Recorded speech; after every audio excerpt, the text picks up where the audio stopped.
Halo guys, gue Redi Indrawijaya and welcome back in my YouTube channel.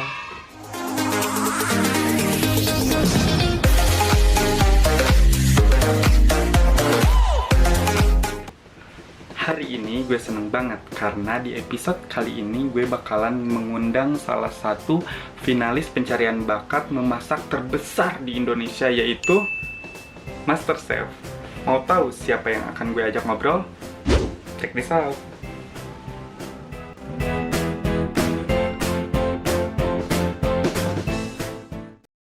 Oke, Kak Rizky, halo, apa kabar? Halo, apa kabar? Baik, alhamdulillah. Alhamdulillah. Anyway, selamat datang di YouTube channel Redi Indrawijaya dan terima kasih banyak loh Kak Rizky udah nyempetin hadir di sini. Oke, sama-sama. Thank you juga udah diundang. Alhamdulillah ya, udah ada kesempatannya. Tuh, oh ya, sebelum kita masuk ke dalam diskusi, gue bakalan kenalin nih ke teman-teman bahwa kalau Kak Rizky ini mungkin teman-teman udah nggak asing lagi atau misalnya pernah lihat di mana nih ya Kak Rizky itu. Jadi teman-teman kalau misalnya kalian masih ingat, jadi Kak Rizky ini salah satu finalis dari ajang pencarian masak terbesar di Indonesia, yaitu MasterChef Season 4. Bener ya Kak ya? Iya, betul. Kebetulan memang pernah ikut kompetisi masak di MasterChef Season 4 dan dapat 6 besar. 6 besar loh ya. Keren. Oke, kalau untuk sekarang nih Kak, kesibukannya saat ini apa aja Kak? Oke, kebetulan saat ini saya jadi kerjanya sekarang itu di Kementerian Pertanian, jadi di pemerintahan, khususnya di Direktorat Jenderal Peternakan dan Kesehatan Hewan, Direktoratnya Kesehatan Masyarakat Veteriner. Jadi aku balik lagi ke profesiku dokter hewan, meskipun di sana juga ada sedikit banyak hubungannya dengan dunia memasak, jadi dunia keamanan pangan ada hubungannya lah gitu. Oh, jadi memang berkesinambungan gitu ya? Iya, jadi antara masak, dalam kasarannya pangan ya, dan dokter hewan ada gabungannya, jadi kayak dream job gitu sih kayaknya sih. Oh, gitu ya. Mungkin berarti bisa di-share dong Kak, misalnya apa saja sih sebenarnya tugas dokter hewan itu? Soalnya setauku ya, atau misalnya mungkin masyarakat banyak itu taunya dokter hewan. Ya berarti identik dengan kata hewan, ya udah gitu, ketika ada hewan yang sakit, terus langsung ke dokter hewan gitu. Apakah cuma seperti itu aja atau gimana Kak?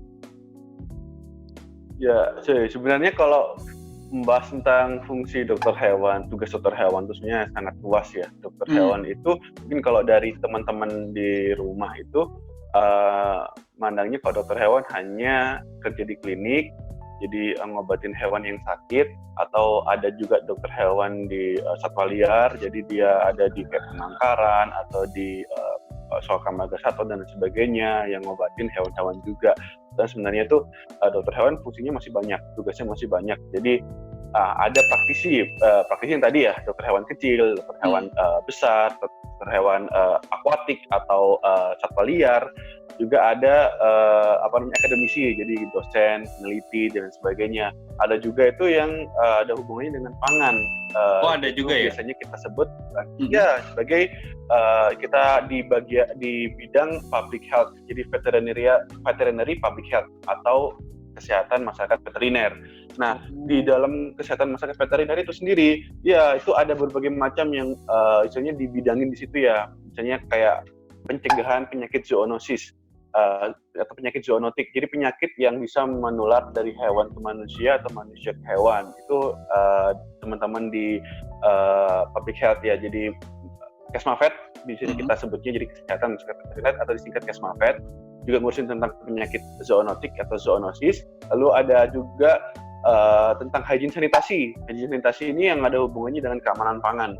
Jadi jadi kayak sebelum, istilahnya gini, kasarannya yang paling kecilnya ya, paling simpelnya itu adalah kita sering banget kalau makan itu jadi dari pangan asal hewan, misalnya kayak daging, susu, telur dan sebagainya.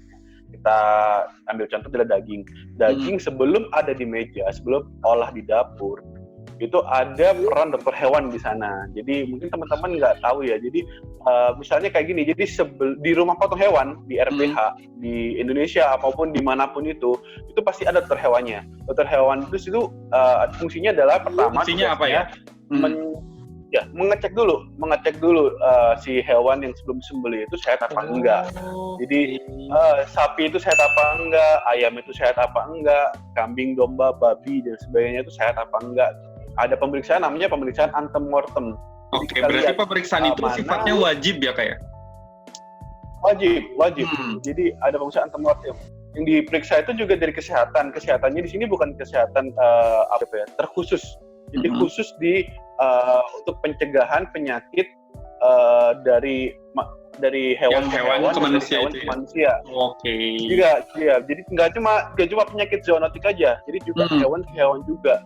Oh, misalnya gitu ya. Misalnya kayak ada kita lihat si sapi ini ada menunjukkan gejala misalnya penyakit sesuatu penyakit A gitu ya. Kita lihat penyakitnya ini bisa nular ke hewan atau bisa nular ke manusia apa enggak. Tapi kalau enggak kita juga dilihat juga ini bagaimana kalau kita sembelih ini apakah ada negatifnya apa enggak. Jadi ada diagnosa dulu dari dokter hewan. Ketika diagnosanya itu adalah oke, sehat, atau mungkin ada penyakit tapi tidak apa-apa, jadi masih diperbolehkan untuk disembelih, itu akan disembelih. Jadi penyembelih di RPH bakal nyembelih si hewan ini. Nah, tapi peran dokter hewan nggak cuma itu doang, nggak sampai di situ doang. Jadi ada lanjutannya. Jadi setelah hewan itu dipotong, itu ada pemeriksaan namanya postmortem. Jadi antemortem sebelum disembelih, postmortem setelah disembelih. Nah, postmortem ini dilihat dari kualitas dagingnya, dari keamanan di dagingnya itu apakah misalnya ada ada cacing atau ada kayak istilahnya ada infeksi atau enggak, pendarahan yang terlalu berlebihan, terus apakah konsistensi dan sebagainya itu layak apa enggak untuk dikonsumsi oleh manusia, itu juga ada pemeriksaannya. Jadi banyak sekali. Jadi jadi setelah lewat postmortem, lewat pemeriksaan dari postmortem oleh dokter hewan itu, apabila itu sudah memenuhi syarat aman, sehat dan utuh, itu di stempel, ada stempelnya. Jadi ada tandanya gitu. Dari RPH ada tandanya, ada stempelnya. Keluar dari RPH ada tandanya dan dia siap untuk diedarkan oleh ke masyarakat.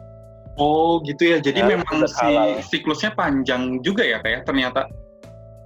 Lumayan, tapi itu penjelasannya memang lumayan panjang, tapi itu cuma ada sekitar di malam. Jadi itu kan penyembelihannya malam hari karena untuk didistribusikannya pagi hari.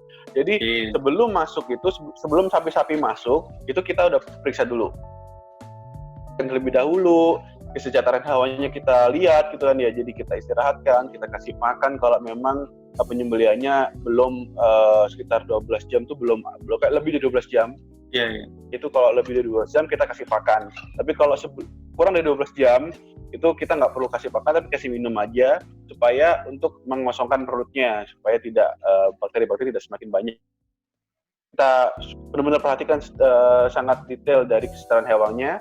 Kita pemeriksaan antemortem, kita sembelih, kemudian postmortem, dicap, baru bisa diedarkan. Oh, pantes ya. Berarti salah satu tugas dokter hewan itu kayak gitu juga gitu ya. Dan gue baru tahu nih, buat ini menarik juga nih buat teman-teman yang harus mengetahui, karena ini juga penting ya kayak buat kita. Kalau misalnya mau tanya nih, kan kalau banyaknya nih kayak di masyarakat itu mereka maksudnya tidak terlalu kepo ke sana, atau misalnya kadang bahkan kurang peduli gitu. Gimana nih Kak untuk caranya biar si masyarakat tuh lebih aware gitu Kak dengan hal-hal yang seperti ini gitu? Ya, jadi kalau biasanya kita dari pemerintah atau aku kayak terjun ke masyarakat atau lagi ada yang tanya atau apa itu, biasanya aku kayak kasih pendapatnya, kasih sarannya adalah kita ini konsumen itu raja. Jadi kita tuh raja loh gitu. Kita tuh bisa punya power yang lebih untuk memilih mana makanan yang layak kita makan atau mana makanan yang nggak layak kita makan. Itu kita punya kontrol penuh. Nah, makanya tuh sering banget aku ngomong kayak gitu karena banyak orang-orang tuh kayak mengeliminasi atau nggak mempedulikan tentang masalah keamanan pangan.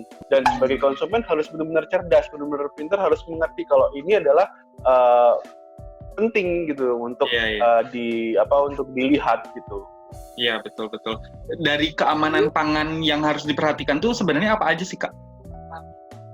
Oke, jadi sebenarnya kita tuh ada sering menyebutkan ini. Jadi ada jargon, ada singkatan gitu ya tentang keamanan pangan. Namanya tuh pangan yang asuh, aman, sehat, utuh dan halal. Asuh. Ya. Jadi aman tuh apa? Aman tuh adalah jadi terbebas dari bahaya-bahaya. Bahaya-bahaya itu ada 3, bahaya biologis, bahaya kimia, sama bahaya fisik. Bahaya biologis itu kayak terbebas dari jamur, bakteri, virus. Kalau kimia itu adalah misalnya ada residu dari antibiotik atau ada logam berat atau ada kimia-kimia yang lainnya, pestisida dan sebagainya. Bebas dari kimia itu seperti itu. Dan bebas secara fisik itu adalah misalnya kayak kalau kita kan sering gitu kan kalau ada beli daging di pasar tuh masih ada pasir atau bahkan ada kayak staples dan sebagainya. Itu sudah termasuk nggak asuh, nggak aman gitu sebenarnya itu. Jadi itu yang pertama aman. Yang kedua tuh sehat. Sehat itu berarti ada nilai gizi yang bisa masuk ke dalam tubuh manusia, jadi yang kita bisa serap. Itu sehat. Vitamin, mineral, gizi, karbohidrat, protein dan sebagainya. Itu namanya sehat. Yang kedua tuh utuh. Penting, ya? Yang ketiga tuh utuh. Utuh tuh artinya adalah dia nggak ada campurannya. Misalnya kayak nggak disubal atau nggak dioplos. Jadi kalau memang itu daging ayam, ya daging ayam. Kalau itu daging babi, daging babi. Ya, daging sapi nggak dicampur sapi, campur kerbau, sapi campur babi, tapi ngomongin sapi gitu. Utuh itu namanya. Jadi nggak ada pengoplosan. Dan yang terakhir itu halal. Halal ini bagi yang dipersyaratkan. Jadi kalau memang daging babi nggak perlu halal kan. Jadi kalau daging sapi, kambing, domba, ayam itu perlu, namanya itu halal. Jadi dari penyembelihan, dari pemeliharaan, pengolahan itu juga harus memperhatikan kehalalan. Jadi empat-empatnya ini yang perlu di teman-teman yang di rumah itu harus perhatikan. Harus perhatikan ya, yang asuh tadi itu ya Kak ya. Oke, kalau dari Kakak nih, ada nggak sih misalnya tips atau dan trik belanja kebutuhan pangan tuh gimana? Ya, jadi kebutuhan pangan banyak banget sebenarnya tuh kan kalau kita beli, apalagi zaman-zaman sekarang sudah ada gadget, bisa online dan sebagainya. Betul. Jadi banyak hal yang memang perlu diperhatikan. Misalnya yang pertama kalau di pasar itu kondisinya memang seperti itu gitu kan. Kita nggak bisa ekspektasi yang terlalu tinggi kepada pasar. Tapi sebagai konsumen tuh tadi aku bilang konsumen adalah raja. Kayak bisa loh mengontrol penjual. Penjual itu misalnya kayak gini, kalau abang nggak mau cuci tangan atau nggak mau menghentikan kayak nggak makan di tempat atau rokok di tempat atau istilahnya dan sebagainya yang kegiatan-kegiatan yang nggak higienis, itu aku nggak mau beli di sini loh. Itu bisa. Lebih baik dihindari. Jadi, gitu ya. Iya, ketika konsumen punya power seperti itu, nggak mau kayak menyuruh penjual untuk melakukan kegiatan jual belinya itu secara higienis, itu dengan sendirinya si penjual itu pasti bakal aware gitu kan. Biasanya dia jual sekian kilo, tapi karena orang-orang udah pada aware, akhirnya dia turun di penjualnya. Jadi mau nggak mau dia bakal merubah dirinya sendiri kan. Nah itu juga bisa. Jadi benar-benar konsumen bisa mengontrol penuh. Jadi kalian yang pertama adalah kalian lihat dulu nih penjual bersih, mana penjual enggak gitu. Mana penjual jujur sama penjual yang nggak jujur. Jadi kalian harus pertama-tama memang kalau kalian udah langganan, oke. Tapi kalau kalian ada penjual baru, kalian harus wawancara singkat tentang misalnya daging ini dari mana bang gitu kan. Jadi apakah keluar dari rumah potong hewan atau dari mana? Kalau dia keluar, dia bilang dari rumah potong hewan di daerah kalian, it means berarti daging tersebut sudah ada pemeriksaan dokter hewan.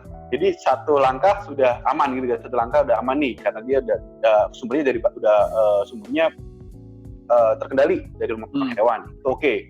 Atau misalnya kayak, bang jangan kayak gini dong bang, bang kayaknya jangan ngerokok dong, jangan makan di tempat dong, atau enggak jangan pakai kresek warna hitam dong, ini bahaya lo gitu. Itu bisa juga kita cari gitu kan. Itu penting juga itu. Itu di pasar ya, di pasar. Memang harus jadi smart buyer juga ya kayak kita tuh kalau mau beli. Perlu, sangat perlu, apalagi untuk saat ini ya, untuk saat ini memang harusnya kita semakin aware gitu kan. Kalau kita di supermarket atau di swalayan dan sebagainya, yang pasar modern gitu kan, yang lebih bersih dan sebagainya, itu lebih gampang lagi semuanya itu kita untuk mengontrol ya. Meskipun harganya semakin mahal, tapi dengan kualitas yang semakin baik. Biasanya sih kalau aku saraninnya ke masyarakat itu adalah kalau kita belajar di swalayan, khususnya untuk pangan asal hewan ya, itu kita tanya terlebih dahulu ke penjaganya atau ke karyawannya, pekerjanya itu tanya apakah swalayan ini, apakah meat shop di sini, toko kios dagingnya itu, atau swalayan ini ada sertifikasi dari pemerintah namanya sertifikasi nomor kontrol veteriner atau NKV. Tanyain itu.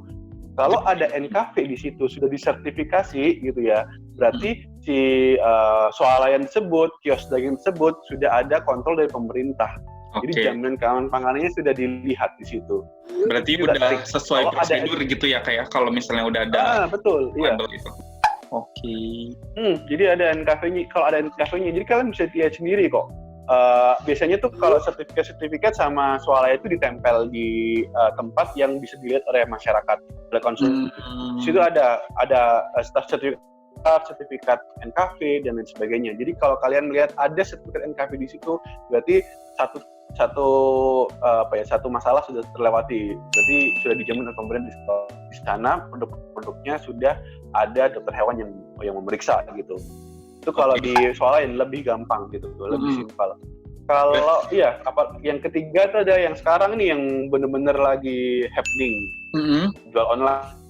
Nah, itu gimana kalau agak susah sebenarnya tuh mengatasi belanja online itu gimana? Iya.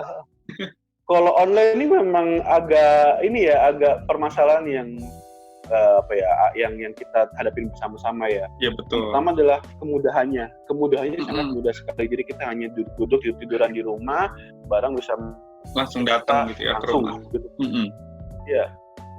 Yang bisa kita sampaikan adalah yang pertama adalah untuk pangan asal hewan, entah itu daging, ayam, terus mungkin ikan-ikanan juga, telur, itu khususnya susu yang pasteurisasi ya, susu segar ya, bukan yang UHT, itu harus yang namanya itu rantai dingin.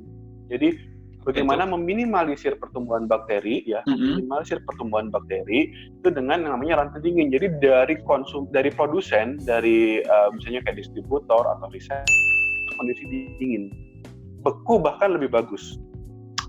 Nah, jadi kalau dia udah beku ya, jadi beku. Jadi kita cari yang beku. Terus yang nganterinnya itu ya, delivery-nya itu kita harus cari yang seminimal mungkin, sesingkat mungkin. Oh, jangan yang durasinya lama gitu panjang. Ya?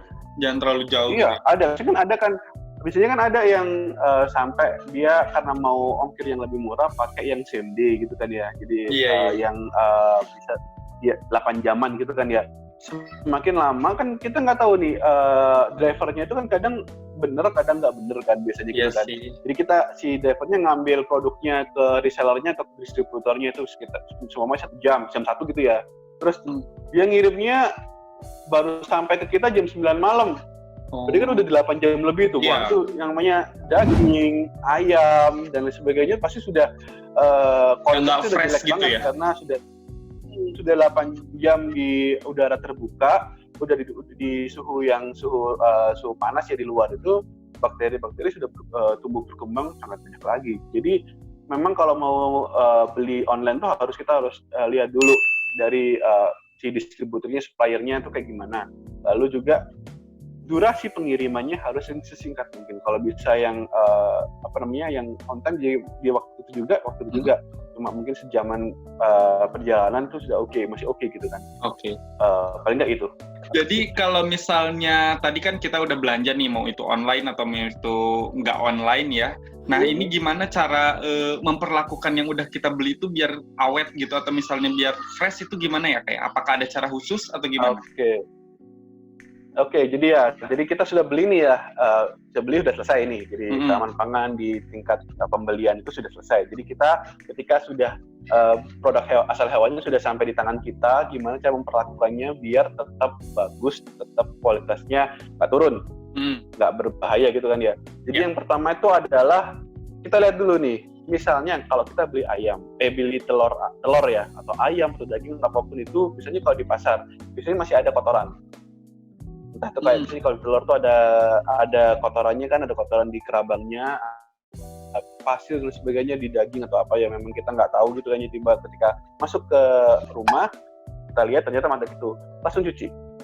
Oke. Nah, cuci ya yang pertama. Juga cuci juga ada penting juga. Jadi cuci itu diperlukan ketika produk asal hewannya kotor. Tapi kalau nggak kotor nggak perlu dicuci. Oke. Jadi misalnya telur itu cucinya juga agak ini ada triknya juga ya. Kalau telur itu memang ada kotoran di luarnya. Kalau kita beli di kios telur atau di pasar biasanya memang ada. Kecuali kalau kita beli udah bersih, itu nggak perlu kita cuci lagi karena di situ sudah ada. Biasanya kalau di pabriknya, di unit usahanya itu sudah ada sintetis dulu, belum dipasarkan ke masyarakat, jadi nggak perlu dicuci lagi karena itu sudah bersih, sudah hygiene. Tapi kalau ada kotorannya, kita pakai air mengalir, jadi air keran tuh nggak apa-apa, air yang bersih. Memang bila perlu pakai sabun cuci atau sabun apapun itu, dibersih sampai bersih, terus dikeringkan sampai kering. Ingat, sampai kering. Jadi jangan digosok terlalu kencang karena di lapisan kerabang itu kan sebenarnya sudah didesain oleh Allah, itu kan ada pelindung alami bagi telur biar tidak ada bakteri-bakteri gampang masuk ke telurnya, nggak merusak isi telurnya. Jadi kalau kita gosok terlalu kencang gitu kan ya, apalagi pakai sikat kawat itu bisa jadi malah masuk gitu ya, memudahkan masuk bakterinya dan sebagainya masuk ke dalam kerabang, akhirnya si telurnya kualitasnya cepat banget untuk keringnya. Jadi cukup hanya dibersihkan pakai air mengalir dengan sabun. Ketika sudah bersih, keringkan dengan tisu dapur yang tebal itu. Setelah baru bisa disimpan. Berarti harus benar-benar kering dulu ya? Harus kering, karena kalau nggak kering gampang banget jamuran. Akhirnya merusak juga kualitasnya. Nah, itu untuk telur. Telur itu bisa disimpan. Kalau aku saran sih, kalau memang kalau selama kita konsumsi telurnya sangat sering gitu ya, itu taruh di luar nggak apa-apa. Di luar kalau cepat habisnya nggak apa. Tapi kalau kita jarang-jarang atau kita beliin terlalu banyak gitu, atau enggak kita anggota keluarganya dikit gitu ya, kita udah beli satu tray atau satu kotak itu bisa masukin ke kulkas. Dan di kulkas pun juga ada, ya. Berapa lama itu? Telur di kulkas pun juga. Awetnya berapa lama? Di kulkas bisa sekitar sebulan. Sebulan? Iya, sebulan. Asalkan jangan ditaruh di pintu. Biasanya kan kalau kita di pintu kulkas tuh ada tempat tray sendiri untuk untuk telur. Itu sangat tidak kita rekomendasikan karena apa? Karena itu ya, karena itu kalau kita membukakan kulkas masyarakat ya, kulkas untuk di rumah itu biasanya memang sangat sering dipakai, sangat sering banget kita buka tutup. Jadi suhu itu bakal gampang banget untuk naik turun. Nah, naik turunnya suhu itu juga sangat mempengaruhi kualitas dari telur. Dan itu kan di pintu semakin mudah banget tuh suhu untuk naik turun karena langsung terpapar langsung itu ya, ada udara luar. Iya. Dari udara luar itu juga sangat nggak kita rekomendasikan. Jadi di sebelah mananya dong, Kak? Taruh di dalam. Jadi kalau kita beli yang sudah ada kemasannya, ya kita tinggal masukin aja kemasannya gitu kan ya, karena sudah ada di kemasannya juga sudah ada expired date-nya tuh, jadi kita tahu nih ini expirednya sampai kapan. Atau kalau kita nggak punya kotak gitu, kita beli ada tray sendiri, tray khusus yang di di marketplace juga banyak yang jual. Jadi kita bisa masukkan ke situ. Ketika kita masukkan ke dalam kulkas itu lebih aman karena suhunya nggak gampang naik turun, jadi kualitas telurnya bakal tetap Nah, itu dia Sampai guys sebulan. tipsnya ya. Menarik banget nih. Thank you loh infonya. Gue juga baru tahu. Ya. Nah, juga masih banyak lagi nih panganan asal hewan lainnya. Misalnya kalau daging itu juga kalau entah itu daging ayam, entah daging sapi gitu kan ya, daging merah gitu ya. Itu juga penting juga. Misalnya gini, kalau kita beli 1 kilo daging sapi gitu ya, anggota keluarga kita cuma dikit doang gitu kan. Jangan kita langsung masuk 1 kilo kita masukin ke freezer. Karena nanti kalau kita butuh, kita keluarin, kita towing atau kita cairin, baru kita iris. Sisanya kita masukin ke freezer lagi. Jadi sudah ada beku cair, beberapa beku cair. Itu juga mempengaruhi kualitas si daging. Oke, mempengaruhi kualitas. Jadi biasanya kalau kalian tahu tuh kalau daging beku kita cairin, misalnya kita cairin yang langsung kita cairin, kita rendam dengan dengan air gitu dengan ya. air. Biasanya kan bakal kelihatan kayak ada darah gitu kan. Iya. Ya, nah itu sebenarnya bukan darah, itu sebenarnya jus dari si daging. Jadi ada di dalam daging. Nah, iya, jus ini nggak cuma rasa, gitu jus ya. ini adalah gizi juga. Jadi kalau kita sering banget untuk beku cair, yang namanya jus bakal keluar. Jus bakal keluar, yang namanya gizi hilang. Jadi nggak ada gizinya gitu. Nggak ada gizinya, nggak ada rasanya juga. Jadi yang kita makan cuma kita makan daging doang, tapi nggak ada isinya apa-apa. Sayang banget. Makanya itu kalau saran kita sih, kita portioning. Jadi memang kalau seumpama anggota keluarganya dikit, ya kita potong sesuai sama kebutuhan. Misalnya kalau kita potong satu onan, jadi kita beli, kita potong satu on, kita pack gitu ya dengan wadah kedap udara atau wadah apapun, atau plastik juga boleh, kita masukkan ke freezer baru bisa. Jadi kalau kita butuh, tinggal kita ambil satu, kita towing, selesai gitu kan, kita masak sesuai sama kebutuhan. Jadi nggak perlu kita ambil dikit, kita masukin lagi, kita ambil dikit, kita masukin lagi, itu udah lebih baik sebelum dimasuk itu udah udah dikemas gitu ya. Jadi nanti sekali pakai gitu. Ya, kemas sesuai. Iya, betul banget. Itu yang paling penting juga. Jadi kualitas dagingnya tetap terjaga, gizi masih bisa masuk kita, rasanya juga masih oke gitu. Jadi itu juga penting. Iya. Kalau untuk penyimpanan di freezer sama di chiller itu juga ada masanya. Jadi kalau daging merah 6 bulan. Kita nggak merekomendasikan lebih dari 6 bulan. Daging itu kayak daging sapi, daging kambing, daging domba, gitu kan. Itu bisa sampai 6 bulan. Ya. Asalkan itu tadi nggak yang gelondongan gede gitu, terus habis itu beku cair bolak-balik, itu bakal nggak bolak-balik ya. Tapi kalau itu standby gitu tapi ya. Kalau kita sih standby itu sampai 6 bulan bisa. Itu kalau bisa masih bagus. Kalau daging ayam itu lebih singkat, daging ayam sekitar 3 bulanan. 3 bulan ya? Jadi setengahnya. Tapi kurang lebih perlakuannya sama ya Kak ya? Sama. Jadi memang kalau kita lebih bagus, memang kita ada potong-potong terlebih dahulu, jadi kita sesuai sama kebutuhan. Kalau untuk di chiller atau di kulkas, di bawah atau di bagian bawah, daging bisa sampai sekitar 3-5 harian. 3-5 hari. Di atas itu sudah jelek. Ya, tidak direkomendasikan lah ya. Suhunya memang suhu bawah, jadi pertumbuhan bakterinya dihambat. Tapi tetap bakal ada pertumbuhan bakteri, semakin lama di bawah juga semakin jelek kualitasnya. Kalau untuk ayam lebih singkat lagi, ayam sekitar 2-3 hari aja. Oke deh, kalau gitu cukup menarik dan cukup informatif banget nih. Jadi gue juga jadi tahu nih, buat teman-teman juga itu mungkin bisa diimplementasikan di lingkungan kecil kita ya, istilahnya di keluarga kita sendiri. Kita bisa bisa lebih jadi yang pinter lagi gitu dalam mengolah ya kayak, biar nggak hanya cuma makan, tapi kita juga mendapatkan gizinya dan rasa yang benar-benar maksimal gitu ya Kak, nggak berkurang. Iya, betul. Oke, ini nih Kak, mau tanya lagi nih, tadi kan seputar dokter hewan nih ya, gue juga mau kepo nih Kak, pengalaman dulu di MasterChef itu